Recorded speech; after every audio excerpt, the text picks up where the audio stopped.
चलिए सीधा रुख कर लेते हैं लोकसभा का, जहां पर प्रधानमंत्री नरेंद्र मोदी क्या कुछ कह रहे हैं, सुन पाते हैं। मैं प्रयागराज में हुए महाकुंभ पर वक्तव्य देने के लिए उपस्थित हुआ हूं।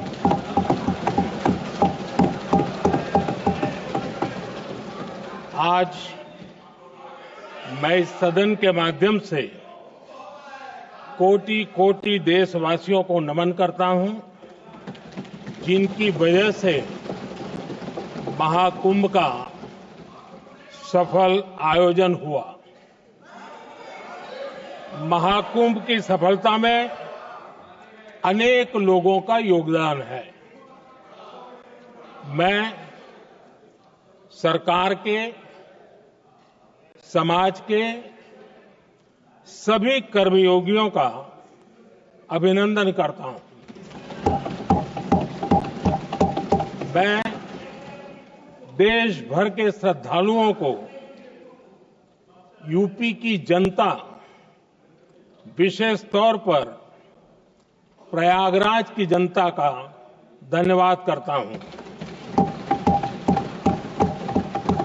अध्यक्ष जी, हम सब जानते हैं गंगा जी को धरती पर लाने के लिए एक भगीरथ प्रयास लगा था।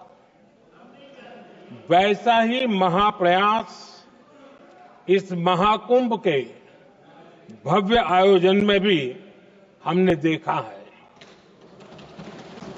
मैंने लाल किले से सबका प्रयास के महत्व पर जोर दिया था।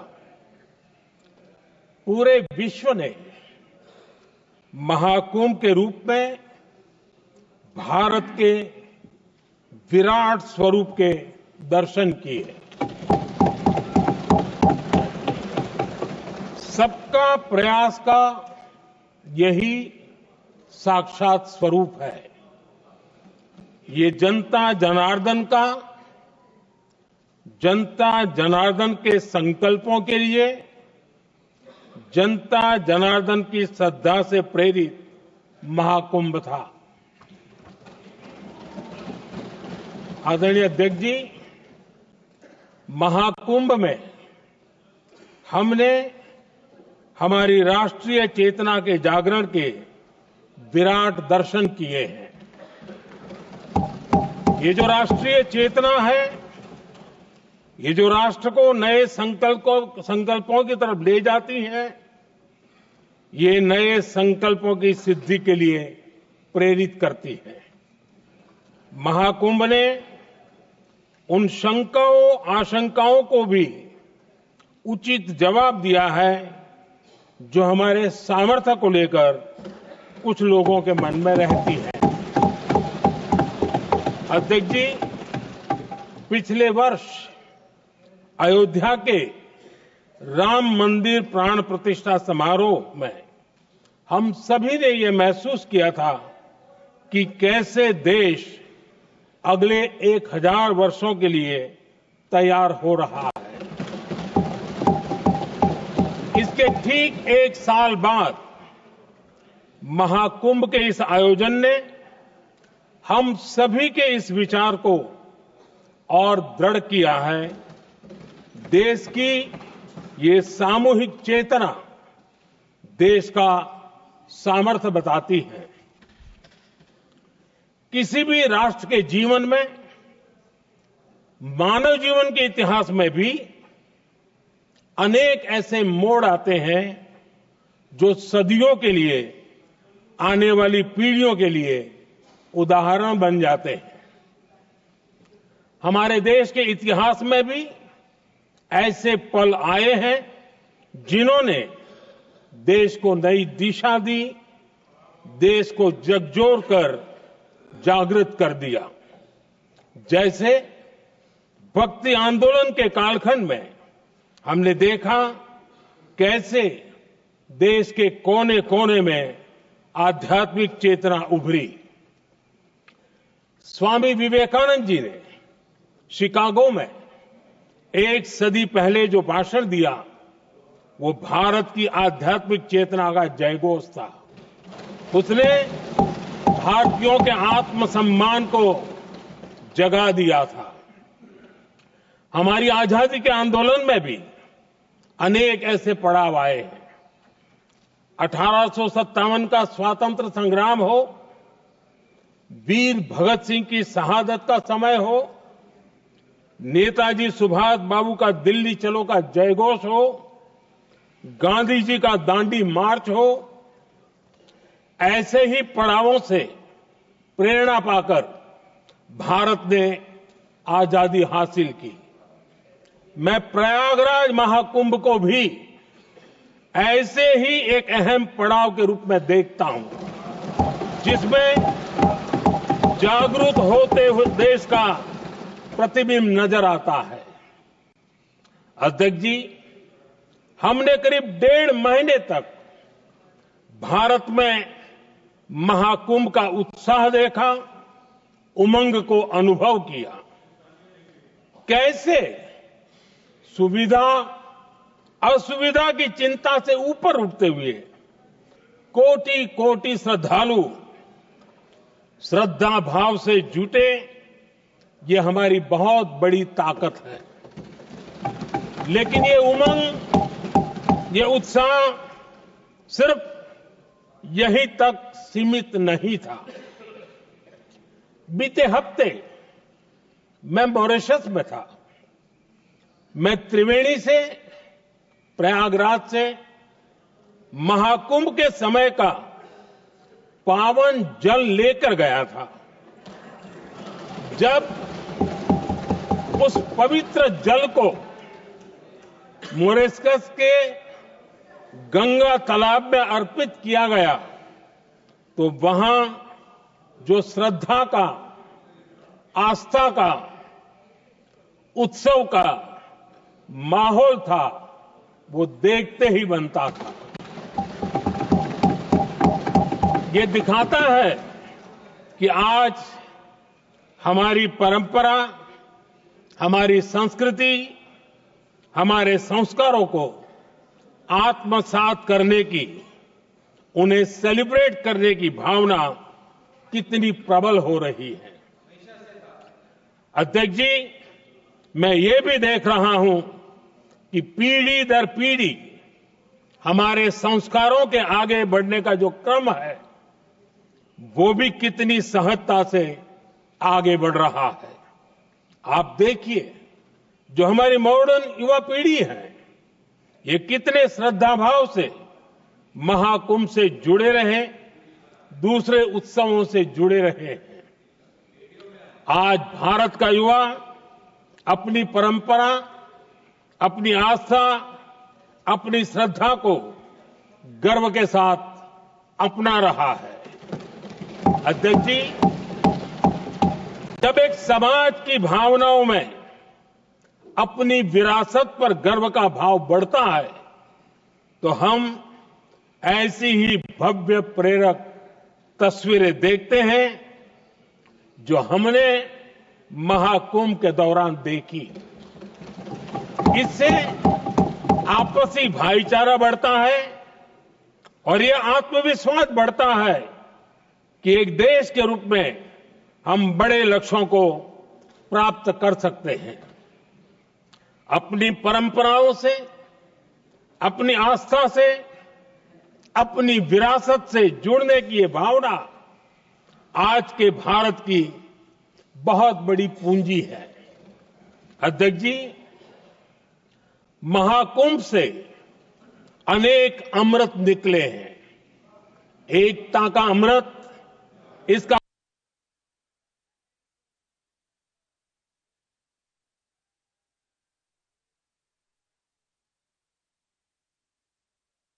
बहुत पवित्र प्रसाद है। महाकुंभ ऐसा आयोजन रहा जिसमें देश के हर क्षेत्र से, हर एक कोने से आए लोग एक हो गए। लोग अहम त्याग कर वयम के भाव से, मैं नहीं हम की भावना से प्रयागराज में जुटे। अलग अलग राज्यों से लोग आकर पवित्र त्रिवेणी का हिस्सा बने। जब अलग अलग क्षेत्रों से आए करोड़ों करोड़ों लोग राष्ट्रीयता के भाव को मजबूती देते हैं तो देश की एकता बढ़ती है। जब अलग अलग भाषा बोलियां बोलने वाले लोग संगम तट पर हर हर गंगे का उद्घोष करते हैं तो एक भारत श्रेष्ठ भारत की झलक दिखती है, एकता की भावना बढ़ती है। महाकुंभ में हमने देखा है कि वहां छोटे बड़े का कोई भेद नहीं था। ये भारत का बहुत बड़ा सामर्थ्य है। ये दिखाता है कि एकता का अद्भुत तत्व हमारे भीतर रचा बसा हुआ है। हमारी एकता का सामर्थ्य इतना है कि वो भेदने के सारे प्रयासों को भी भेद देता है। एकता की यही भावना भारतीयों का बहुत बड़ा सौभाग्य है। आज पूरे विश्व में जो बिखराव की स्थितियां हैं, उस दौर में एकजुटता का ये विराट प्रदर्शन हमारी बहुत बड़ी ताकत है। अनेकता में एकता भारत की विशेषता है, ये हम हमेशा कहते आए हैं, ये हमने हमेशा महसूस किया है और इसी के विराट रूप का अनुभव हमने प्रयागराज महाकुंभ में किया है। हमारा दायित्व है कि अनेकता में एकता की इसी विशेषता को हम निरंतर समृद्ध करते रहें। अध्यक्ष जी, महाकुंभ से हमें अनेक प्रेरणाएं भी मिली हैं। हमारे देश में इतनी सारी छोटी बड़ी नदियां हैं। कई नदियां ऐसी हैं जिन पर संकट भी आ रहा है। कुंभ से प्रेरणा लेते हुए हमें नदी उत्सव की परंपरा को नया विस्तार देना होगा। इस बारे में हमें जरूर सोचना चाहिए। इससे वर्तमान पीढ़ी को पानी का महत्व समझ आएगा, नदियों की साफ सफाई को बल मिलेगा, नदियों की रक्षा होगी। अध्यक्ष जी, मुझे विश्वास है कि महाकुंभ से निकला अमृत हमारे संकल्पों की सिद्धि का बहुत ही मजबूत माध्यम बनेगा। मैं एक बार फिर महाकुंभ के आयोजन से जुड़े प्रत्येक व्यक्ति की सराहना करता हूं। देश के सभी श्रद्धालुओं को नमन करता हूं। सदन की तरफ से अपनी शुभकामनाएं देता हूं।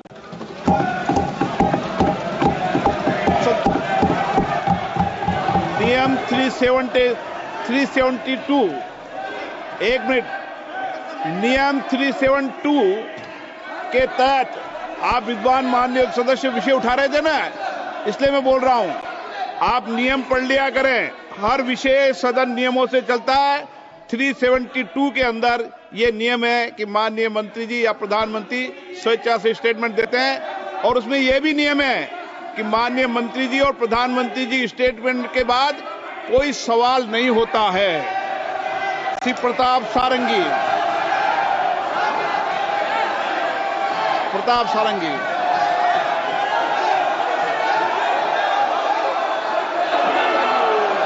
हर हर महादेव। प्रताप सारंगी बोलिए। प्रताप सारंगी जी।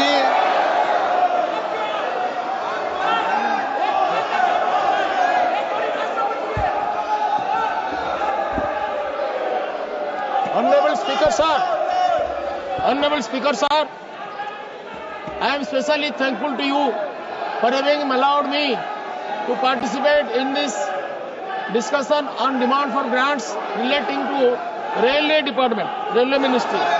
Indian Rail is the glorious symbol of our national pride and unity. It's a symbol of our national integration. It connects the nation from east to west and north to south. This is the cheapest and most comfortable mode of travel and transport. under the सदन guidance नियमों of से our चलता Honorable है। Prime Minister, जब नियमों में Shri Narendra परिवर्तन Modi करना ji, है तो and the प्रश्नकाल leadership मौका of our Rail दूंगा। Minister Shri Ashwini Vaishnav ji, it is marching ahead with great speed from different angles. This is a revolutionary budget. This is a budget with a great vision and result to transform the entire railway system. Development of railway ministry over the next 4-5 years shall be to the tune of 4.6 trillion rupees. A very bold and ambitious development program. Expansion of the infrastructure is very strong. This budget is an inspiring document which promotes confidence and commitment, hope and aspiration, dream and potentiality. I have to thank three persons. First, our Honorable Visionary Prime Minister, under whose able guidance and leadership, our nation in general and Indian values in particular has reached such heights of development which any nation can be proud of. Second, our Finance Minister, whose prudence is preparing this budget, deserves special praise. Third, our Honorable Rail Minister Shri Vaishnav ji, who has worked tirelessly and put his life and soul for the transformation of our railway mechanism and translate the vision of our Honorable Prime Minister into action in greater public interest. Sir, the vision is quite clear. 50 Namo Bharat trains, 100 Amrit Bharat trains,